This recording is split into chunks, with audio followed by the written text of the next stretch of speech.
오늘 우리에게 주신 말씀 신약성경 요한복음 3장 1절에서 3절입니다. 다 함께 봉독합니다. 그런데 바리새인 중에 니고데모라 하는 사람이 있으니 유대인의 지도자라. 그가 밤에 예수께 와서 이르되 랍비여, 우리가 당신은 하나님께로부터 오신 선생인 줄 아나이다. 하나님이 함께 하시지 아니하시면 당신이 행하시는 이 표적을 아무도 할 수 없음이니이다. 예수께서 대답하여 이르시되 진실로 진실로 내게 이르노니 사람이 거듭나지 아니하면 하나님의 나라를 볼 수 없느니라. 아멘. 지난주까지 전도서의 말씀을 마치고 다시 이제 복음서로 넘어왔습니다. 예수님이 이 생애를 사시면 어떤 사역을 하셨는가, 그 예수님의 사역의 길을 따라가고 있죠. 자, 오늘 본격적으로 말씀을 드리기에 앞서서 도표를 하나 준비를 했습니다. 이 도표는 우리가 예수님의 생애와 사역을 어디까지 따라가고 있는지 간단하게 여러분들에게 좀 보여드리려고 만든 도표인데요.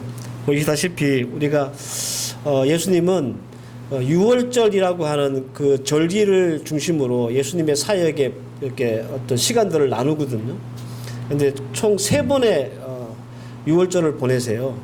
그래서 예수님이 3년 동안 공생애 하셨다, 이렇게 우리가 얘기하는 거거든요. 제가 말씀을 드린 내용입니다. 우리는 어디까지 지금 예수님의 생애를 쫓아오고 있는가? 지난번 마지막 설교가 이 가나 혼인잔치에 대한 말씀이었잖아요. 거기까지가 첫 유월절을 지나기 전 6개월 동안 있었던 사건이에요. 쭉 제가 표로 간단하게 만들어 놨는데, 이제는 첫 유월절 날부터 두 번째 유월절까지의 말씀들을 우리가 찾으면서 예수님의 생애를 쫓아가려고 합니다. 오늘 본문 2절, 오늘 본문은 아니지만 요한복음 2장 13절 말씀을 보면 유대인의 유월절이 가까운지라 이렇게 말해요. 여기서 말하는 유대인의 유월절이라 함은 도표에서 보시는 대로 첫 번째 유월절을 말씀하시는 거예요. 이 첫 번째 유월절부터 이제 두 번째 유월절에 있었던 그 사건을 이제 앞으로 이 복음서를 다 뒤져가면서 카테고리대로 이렇게 하나님의 말씀을 나눠보려고 합니다. 예수님이 공적 생활을 시작하시면서 첫 번째 맞이하는 이 유월절은요, 그야말로 버라이어티한 그런 시간들이었습니다. 예수님의 유월절을 지키기 위해서 예루살렘으로 내려오시잖아요. 나사렛에 계시다가. 근데 내려오시자마자 제일 먼저 한 일이 뭐냐면, 이 첫 번째 유월절 날 제일 먼저 하신 일이 성전을 깨끗게 하신 일이었어요. 매매하는 자들의 상을 얻고 환전하는 자를 돈을 쏟고 채찍을 만들어서 성전에서 소와 양들을 다 쫓아내신 그 일들을 첫 번째 유월절 날 하셨어요. 예루살렘에 오시자마자. 이 유월절은 예수님의 등장을 공식적으로 알리는 일종의 대비 무대였습니다. 그런데 예수님이 예수님의 등장을 알리는 이 대비 무대와 같은 이 유월절 첫 날에 성전을 깨끗게 하는 성전 정결 사건이라고 하는 일들을 하셨기 때문에 예수님은 본의 아니게 단박에 많은 사람들의 어떤 이목을 받을 수밖에 없었습니다. 제가 이 성전 정결 사건에 대한 말씀을 드리지 않고 니고데모에 대한 말씀을 드리는 이유가, 제가 종료주일 날 이 성전 정결에 대한 말씀을 드린 적이 있어요. 기억하시겠지만 그때 제가 말씀을 드렸죠. 예수님이 성전을 깨끗게 하신 사건은 2번 있었다. 사역을 시작할 첫 번째 유월절과 마지막 유월절 날. 근데 내용은 같아요. 교훈은 같기 때문에 이미 들었던 말씀이라서 제가 성전을 정결케 하는 사건은 하지 않고 건너뛰고 니고데모에 대한 말씀을 드리려고 하는 것입니다. 어쨌든 이 사건은 파장이 굉장히 컸습니다. 많은 사람들이 예수를 주목하게 만들었고, 일부는 이 사건 때문에 예수 그리스도를 요주의 인물로 이렇게 찍게 되는 그런 계기가 되기도 했습니다.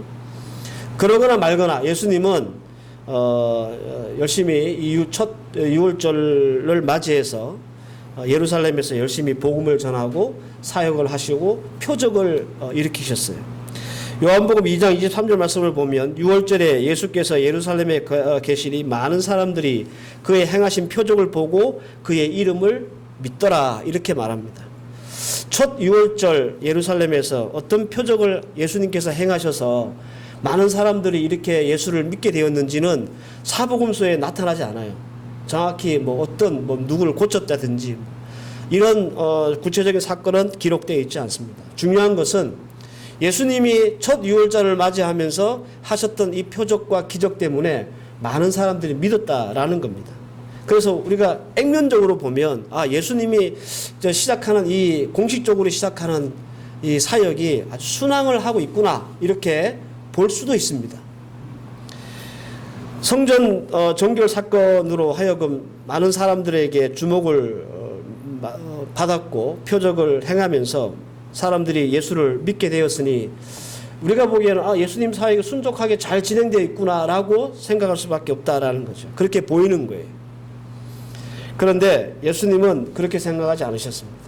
겉으로 보기에는 예수님의 사역이 아주 잘 무난하게 잘 진행되고 있는 것처럼 보이지만 예수님이 뭐라고 말씀하셨냐면 요한복음 2장 24절 말씀에 예수는 그의 몸을 그들에게 의탁하지 아니하였으니 이는 전혀 친히 모든 사람을 아심이요 이렇게 말합니다. 많은 사람들이 예수님의 표적을 보고 예수님을 믿었다는 거죠. 그런데 예수님은 그 예수 자신을 믿었던 그 사람들을 의탁하지 않았다라고 성경에서 나와요. 여기서 의탁하지 않았다라고 하는 말은 몸을 의지하거나 혹은 모든 신세를 졌거나 이런 뜻이 아니에요. 의탁이라고 하는 말을 헬라에서 찾아보면 이런 말이에요. 이 피스투어라고 하는 말이 무슨 말이냐면 믿다라는 뜻이에요. 그러니까 표적을 보고 자신을 예수를 믿는 사람들을 예수님께서 믿지 아니했다 그런 말이에요. 제가 앞서 가나 혼인잔치 말씀을 드릴 때 여러분들 기억하시는지 모르겠습니다. 떡으로 배부르기 원하는 자와 예수로 배부르기 원하는 자에 대한 말씀을 드린 적이 있습니다. 어떤 성도가 좋은 성도라고 했습니까? 우리가 떡으로 배부르기보다는 예수로 배부른 성도가 좋은 성도다 이렇게 말씀을 드렸죠. 그래서 오늘 말씀을 보면 떡의 기적만을 보고 예수를 믿는 사람들은 예수님이 그 사람들이 진정한 믿음을 가지고 있다고 믿지 않았다는 거예요. 어쨌든 예수님의 공생의 첫 6월절은 이렇게 팽팽한 긴장감과 그리고 약간의 소란스러움으로 시작을 하셨습니다. 그리고 이 긴장감과 소란스러움의 연장선상에서 오늘 우리가 읽었던 본문 니고데모에 대한 말씀이 이어집니다. 저는 이 니고데모에 대한 말씀을 몇 주 선포를 할 건데요. 예수님의 생애와 사역의 관점에서 이 니고데모라고 하는 사람이 우리에게 주는 교훈 또 도전은 뭔지를 살피고자 합니다.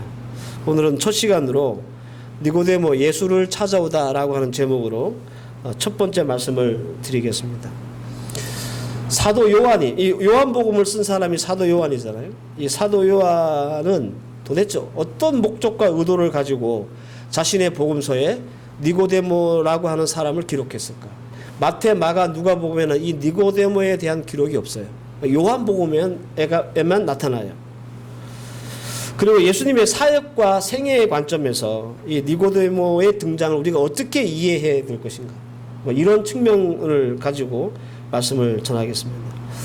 니고데모라고 하는 사람을 아시는 분도 계시겠지만 대부분 잘 모르실 거예요. 이 사람이 누군지. 니고데모라고 하는 사람은요, 요한복음에 이름이 3번 나와요. 그 첫 번째 등장이 오늘 본문입니다. 1절 말씀을 보시면 이렇게 나오죠. 그는 바리새인이요 유대인의 지도자다 이렇게 나옵니다. 바리새인이 누구인가? 제가 이 복음서를 처음 시작할 때 사전 지식으로 여러분들에게 유대의 종파에 대한 말씀을 드린 적이 있기 때문에 생략하도록 하겠습니다. 다만 니고데모는 종교적으로 아주 우월한 엘리트 계층이었다라는 것만은 여러분들 기억을 하시는 게 좋을 것 같습니다. 또한 이 니고데모는 유대의 지도자다라고 나오죠. 여기 지도자라는 말은 사내드림 공회의 회원이었다라는 뜻이에요. 이 또한 제가 말씀을 드렸죠. 살해드린 그 공회가 어떤 역할을 유대 사회에서 감당을 했는지. 입법, 사법, 행정권을 가진 막강한 권력 집단입니다. 예수님 당시에 산해드린 회원들이요 72명이 있었다고 그래요. 근데 72명 중에 거의 대부분이 사두개인들이었어요. 이 사람 원래 정치적으로 굉장히 발달된 사람들이라서 이런 산해드린 회원들이 많았어요. 네, 바리새인들은 의외로 숫자가 적었단 말이에요. 그런데 그 사람 중에 그 회원 중에 한 사람이 니고데모였다라는 것은 이 집안이 굉장히 실력 있는 집안이었다는 것을 의미하는 거예요. 니고데모는 사두개인들보다 더 존경받는 바리새인이었고 그리고 거기에다가 산헤드린 공회의 회원이었습니다. 72명밖에 없는 회원 중에 한 명이었다라는 거죠. 그러니까 학벌이나 사회적 위치나 이 모두가 우리가 알고 있는 완벽한 금수저 집안 출신의 사람이었다. 이렇게 보시면 됩니다. 사실은 초상류층이라고 보시면 돼요. 네. 더군다나 니고데모라고 하는 이름도요 굉장히 특별해요. 니고데모라고 하는 이름의 뜻이 무슨 뜻이냐면 정복자라는 뜻이에요. 그럼 예수님 당시에 우리가 성경에서 흔하게 볼 수 있는 이름들 많잖아요. 예를 들어서 야고보, 시몬, 유다. 사실 예수라고 하는 이름도 엄청 흔한 이름이에요. 뭐 개똥이, 소똥이 이런 것처럼 엄청 흔하고 천한 이름이에요. 막 쓰는 이름이라는 거예요. 그러니까 이 당시에 보통 사람의 이름을 이렇게 짓는데 니고데모라고 하는 정복자라고 하는 이름을 지었다는 것은 이 자체가 가지고 있는 분위기가 이거 좀 다른 거예요. 자신감이 막 넘쳐나고 뭔가 엘리트라고 하는 어떤 그런 존재감이 이름을 통해서 나타나는 거예요.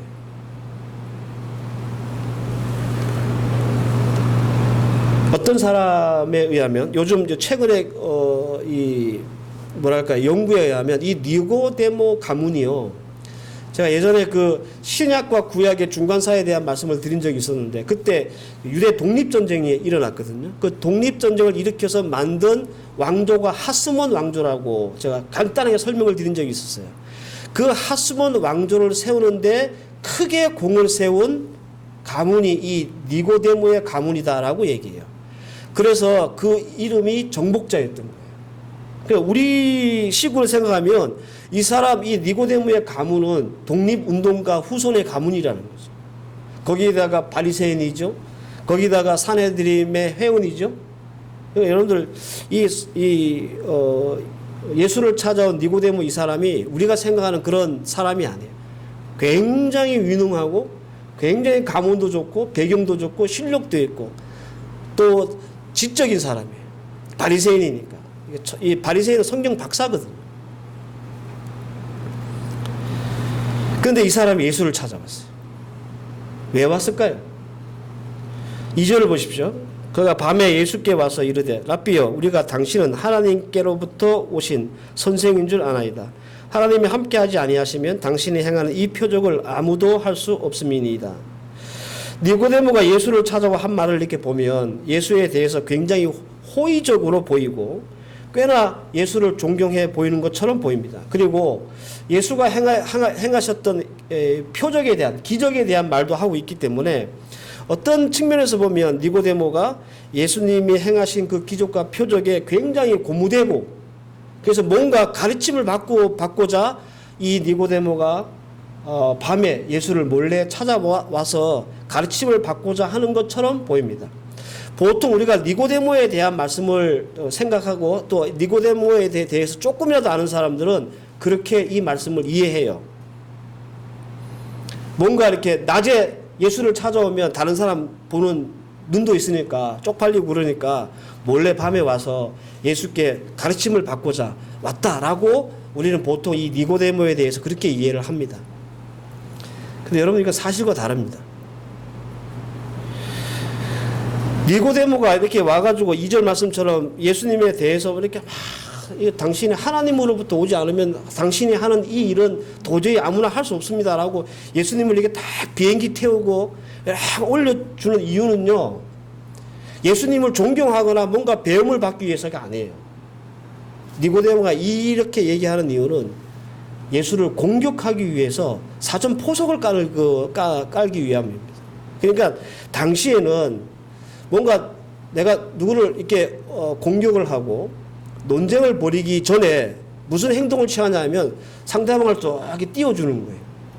띄워줬다가 쇠를 까는 거지. 그러니까 니고데모가 예수를 존경하거나 뭔가 배우고자 이런 예수님에 대한 칭찬을 하는 것이 아니다라는 겁니다. 그러니까 예수를 방문한 니고데모는 예수께 호의적이지 않았다는 거예요. 여러분들 분명히 아셔야 됩니다. 예수께 경고를 하기 위해서 온 거예요. 무슨 경고를 하러 왔을까요? 정복자라고 하는 이름의 뜻을 가진 이 니고데모는 예수를 어떻게 봤냐면 근본도 없는 사람으로 본 거예요.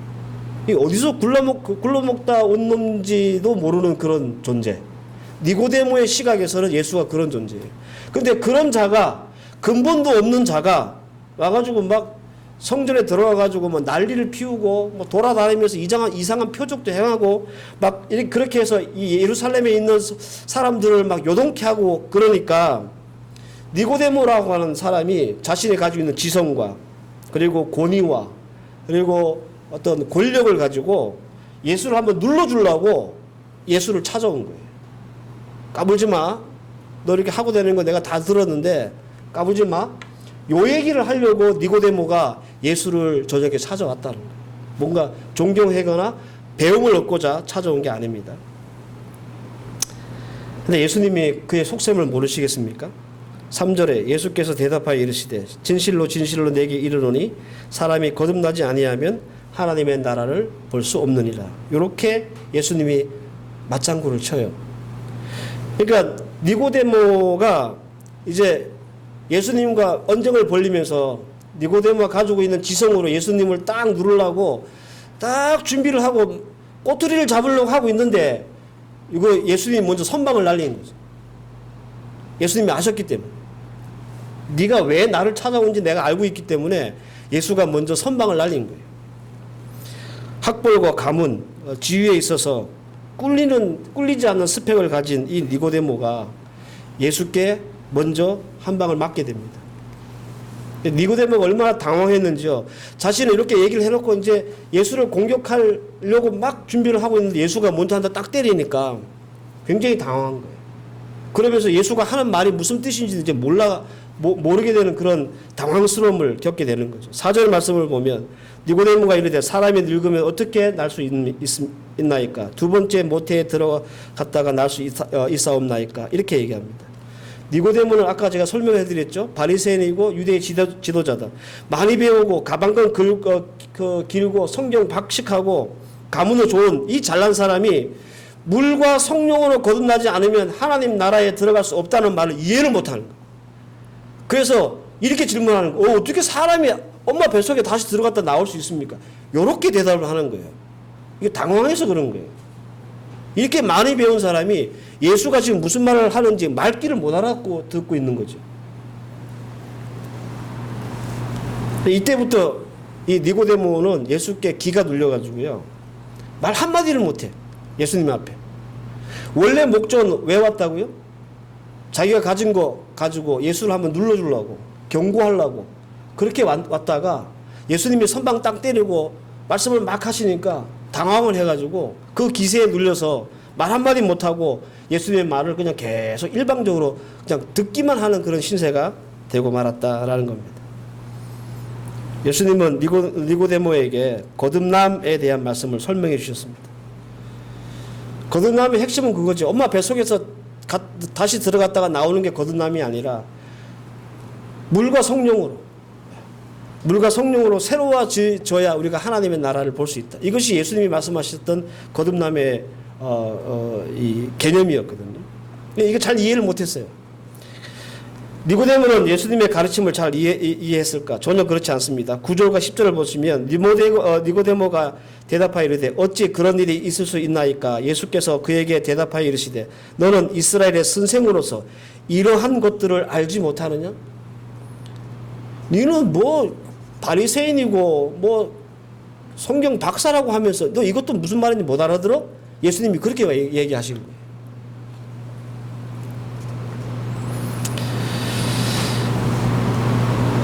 예수님께 뭔가 경고장을 날리려고 뭔가 예수님을 그냥 그 기세로 눌러버리려고 이 니고데모가 예수를 찾아왔다가 오히려 예수의 기세에 눌려가지고 그냥 예수님의 가르침을 다소곳이 그냥 듣기만 하다가 그냥 돌아가는 그런 니고데모의 모습을 보게 된다라는 겁니다. 처음에는요, 니고데모가 자신만만하게 당당하게 거침이 없이 예수를 찾아왔어요. 그의 자신만만한 근거가 뭘까요? 자타가 공인하는 그의 가문, 그의 학벌, 그의 지능, 그의 권력이었겠죠. 그죠? 자타가 공인하는. 그래서 의기양양하게, 자신만만하게 예수 앞에 나타나는 거예요. 당당하게 나타났던 그 니고데모의 모습을 약간 여러분 지금 상상해 보시기 바랍니다. 그 막강한 권력을 가지고 그 높은 학식을 가지고 예수 듣도 보도 못한 예수를 딱 찾아왔을 때 그 니고데모의 모습을 상상해 보세요. 그 눈빛은 그 예수를 조금 이렇게 하찮게 보는 눈빛이었을 거예요. 그 태도는 조금 거만스러웠을 거예요. 니까짓 게 뭔데 지금 이 예루살렘을 이렇게 좀 소동하게 만들어. 뭐 이런 태도.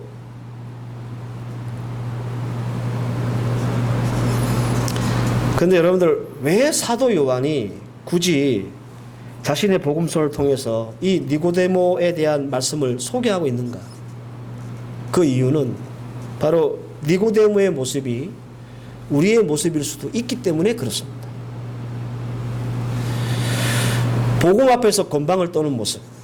이 복음 앞에서 건방을 떤다는 의미는 영적인 삶이나 주를 향한 신앙이나 복음의 능력을 무시하거나 폄하하거나 무관심한다라는 등의 뜻을 의미하는 겁니다. 이런 모습들이 우리 예수 믿는 성도들에게 있다는 거예요. 2017년에 예수는 역사다라고 하는 영화가 나온 적이 있습니다. 이 실화를 바탕으로 한 영화거든요. 리라고 하는 사람이 나와요. 이 사람이 신문 기자인데 굉장히 최연소로 신문 기자가 됐고, 그래서 아주 유능하고 똑똑하고 아주 이성주의자예요. 막 성공 가도를 걷고 있는 그런 유망한 사람이었어요. 근데 이 사람이 가족과 함께 식당을 가서 밥을 먹다가 이 딸이 밥을 먹다가 이 목에 음식이 걸린 거죠. 그래가지고 막 애가 막 넘어가는 거예요. 곧 죽을 판이에요. 그런데 흑인 여자가 갑자기 어디서 나타나가지고 이렇게 막 응급조치를 해가지고 그 음식을 꺼내줬어요. 그 애가 살았어요. 질식사할 직전에 살아난 거예요. 이 딸이. 그러니까 그 리라고 하는 사람의 부인 에슬리라고 하는 여자가 너무 감사한 거예요. 뭐 다 감사할 수밖에 없죠. 부모가. 그죠. 고맙다고 인사를 막 그 흑인 여자한테 했어요. 그 이제 그 흑인 여자가 뭐라고 얘기를 하냐면, 나한테 고맙다고 하지 마라.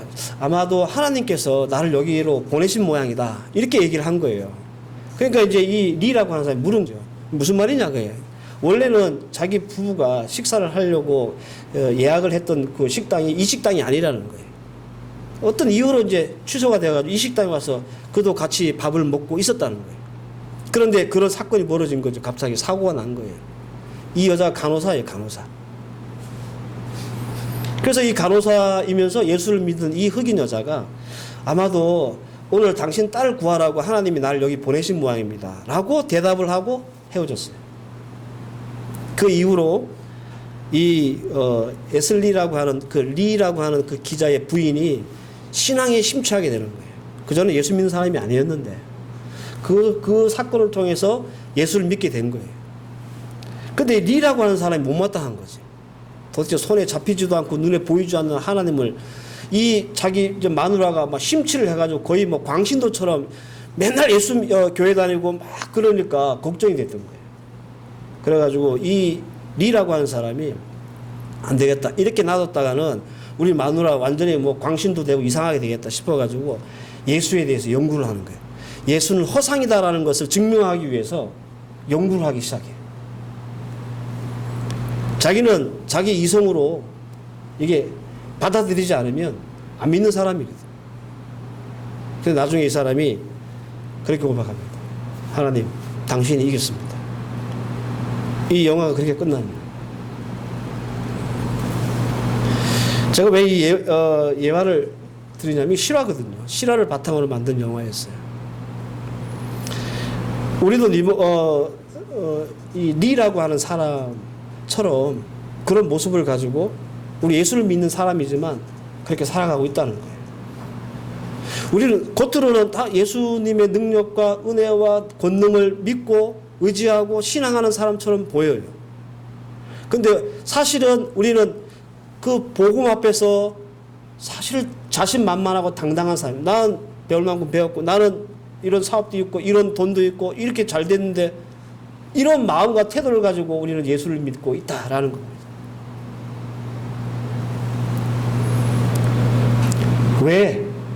왜 니고데모는 예수님 앞에 이렇게 당당했으며, 왜 아까 그 리라고 하는 그 기자, 그 사람은 예수님 앞에서 그렇게 당당했을까? 그 이유가 뭘까? 한 가지 이유밖에 없어요. 그들은 복음이 자기에게 결핍되어 있다는 사실을 느끼지 못했기 때문에 그런 거예요. 예수 앞에서 자신만만했던 니고데모, 그리고 앞서 설명해드렸던 예언을 말씀드렸던 그 리라고 하는 사람은 같은 공통점이 있어요. 나는 부족함이 없어. 나는 결핍이라는 게 없어. 나는 완벽한 사람이야. 니고데모는 완벽하잖아요. 우리가 봐도, 그죠? 배움도 그렇고 가문도 그렇고 지위도 그렇고 권력도 그렇고 완벽하잖아요. 다 우리가 원하고 바라고 갖고자 하는 것들을 다 가진 사람이잖아요. 그러니까 복음 앞에서도 당당하고 자신만만한 거예요. 나는 예수가 결핍되어 있다는 사실, 복음이 결핍되어 있다는 사실을 느끼지도 못하고 인정도 안 하는 거예요.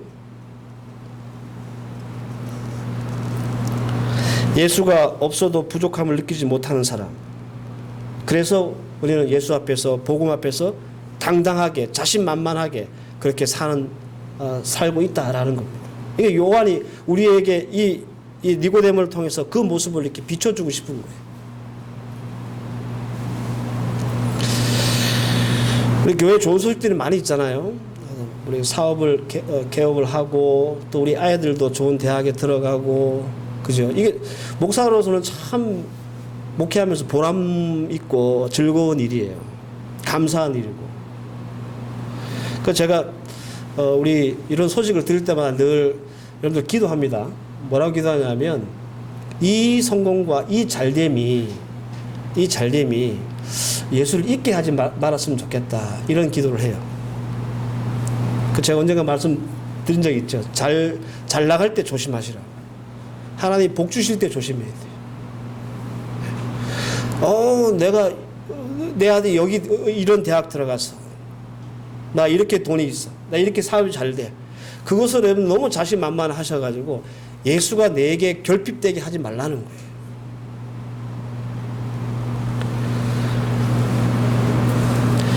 우리 몸에 수분이 부족하면 자연스럽게 우리는 물을 찾습니다. 이게 본능이죠. 배가 고프면 먹을 것을 찾아요. 이게 우리 본능이에요. 근데 여러분들, 우리가 영적으로 이런 본능이 나타날까요? 내가 예수가 부족해. 내가 뭔가 영적으로 좀 충만하지 않는 것 같아. 이게 여러분들 느껴지세요? 우리가 물을 안 마시고 살면 이게 막 수분이 부족하면 물이 땡기고 먹고 싶고 그런 게 본능적으로 느껴지는데 영적으로도 그러하냐라는 겁니다. 우리 육체는 참 예민해서 배고프면 먹고 싶고 목마르면 마시고 싶고 이런 것들을 찾습니다. 그런데 우리의 영은 너무 둔감해서 우리에게 예수가 떨어지고 앵꼬가 되고 있는지도 모르면서 살고 있는 거예요.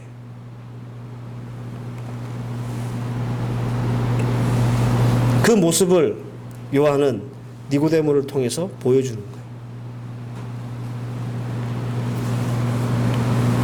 여러분들 가정에서, 또 사업장에서, 또 우리가 가지고 있는 여러 가지 형통하고 잘 되는 일을 통해서 순적하게 우리의 일이 어려움 없이 잘 진행되고 있을 때 우리는 더 예수로 결핍되고 있을 수도 있다라는 사실을 기억하십시오. 그래서 여러분들 예수만으로 충분한 인생이 아니라 예수 없이도 충분한 인생으로 우리가 어쩌면 살아가고 있지 않는가. 누구처럼? 이 니고데모처럼. 누가복음 12장 19절에서 20절 말씀을 보면 내가 내 영혼에게 이르되 영혼아 여러 해 쓸 물건을 많이 쌓아두었으니 편안히 쉬고 먹고 마시고 즐거워하자 하리라 하되 하나님은 이르시되 어리석은 자여 오늘 밤에 내 영혼을 도로 찾으리니 그러면 내 준비한 것이 누구의 것이 되겠느냐. 예수님의 이 비유로 말씀하신 그 말씀의 요지는 부자는 예수님 없이도 살 수 있는 나는 충분해 라고 살 수 있는 그런 인생이었다를 스스로 얘기하는 거예요. 왜? 재물이 많으니까. 나 재물 많아. 그러니까 이제부터 좀 편안히 먹고 마시고 놀고 즐기며 살자. 이렇게 자신만만하다는 거죠. 당당하다는 거예요. 자기 삶에 대해서. 확신을 갖고 있는 거예요. 그런데 예수님이 이 비유를 통해서 말씀하잖아요. 만약에 오늘 밤에 하나님이 그 영혼 도로 찾아가시면 그가 쌓아두었다고 하는 그 재물 다 누구 거 되는 거냐? 여러분, 부자의 가장 치명적인 실수가 뭘까요? 재물만 있으면 다 필요 없는 줄 알았는데 가장 중요하고 근본적인 것을 잊고 살았다라는 것이 가장 큰 실수예요. 영적인 것에 대한 결핍이나 부족함 느끼지 못한다는 게 가장 큰 실수이자 치명적인 잘못이다. 그런 말입니다. 그래서 여러분들 니고데모에 대해서 조금이라도 알고 계신 분들은 오늘 이 말씀을 통해서 여러분들이 갖고 계신 선입견을 좀 바꾸세요. 니고데모 좋은 사람 아니에요. 니고데모는요 우리의 모습. 내가 좀 갖고 있고 누리고 있고 그래서 예수 앞에서 당당한 사람들. 그 대표적인 사람이 바로 니고데모예요. 그래서 니고데모는 제가 생각하기에 현대의 성도들을 대표할 수 있는 가장 대표적인 인물이라고 생각해요. 하지만 여러분들 결핍을 모르면요. 내가 예수로 결핍되어 있다라는 것을 모르면 우리도 스스로 어쩔 수 없이 예수 앞에서 당당하고 자신만만할 수밖에 없어요. 여러분 운전하시다가 늘 이렇게 가끔씩 보시는 게 있잖아요. 그 주유 게이지, 그죠? 예. 그래서 그거 보고 기름이 좀 떨어졌다 그러면 주유소 또 채우고 그러시잖아요. 우리의 영적인 삶도 그래야 됩니다. 제가 우리 성도들에게 또 우리 헤브론 교회 성도들이나 우리 필리핀 하나님 교회 성도들에게 예수로 충만한 삶을 사십시오 이렇게 얘기 안 하겠습니다. 하지만 여러분들의 영적 게이지는 날마다 한번 체크를 해보면서 사세요. 아, 내가 지금 얼마나 떨어져 있나. 이 정도는 여러분들이 좀 이렇게 체크를 하면서 사시는 삶을 사셔야 돼요. 그래야 반 땅이라도 채우고 사십니다. 풀땅, 만땅이 아니더라도 여러분들 게이지를 자꾸 체크를 하고 사시면 내 영적 삶에 반 땅이라도 채우고 사신다고. 근데 이거 체크 안 하잖아요. 내가 얼마나 결핍되어 있는지, 얼마나 내 영적 게이지가 떨어져 있는지 이거 체크 안 하고 살면 여러분들 이때는 우리의 영적인 소진이 다 되어가지고 아무것도 없는 자들이 돼요. 오늘 주신 말씀 여러분들 잘 기억할 수 있기를 바라요. 그래서 오늘 주신 말씀이 저나 여러분들에게 내가 가지고 누리고 된 것으로 말미암아 하나님 앞에 너무 자신감 가지고 살지 마시고 내가 또 영적으로 결핍되고 부족한 것이 없는가 살펴볼 수 있는 그런 니고데모를 통해서 살펴볼 수 있는 여러분들 되셨으면 좋겠습니다. 네. 하나님 앞에서 자신만만하게 살지 마세요. 우리 애들 좋은 대학 가고 또 좋은 일 있고 그죠? 여러분들 긴장하시 우리 부모님들 긴장하시죠.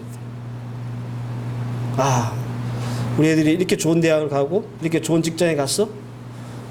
내가 더 열심히 하나님 앞에 기도해야 되겠구나. 내가 너 하나님 앞에 조심해야 되겠구나. 여러분들 사업이 잘 되십니까?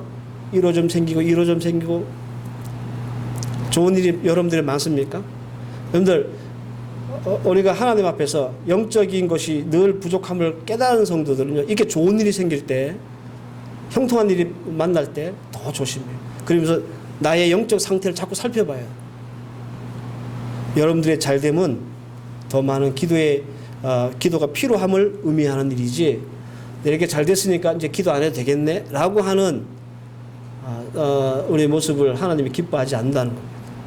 또 기억하시고 저나 여러분들이나 하나님 앞에서 영적 게이트를 늘 체크하며 살 수 있는 그런 주의 종들 되시기를 바랍니다.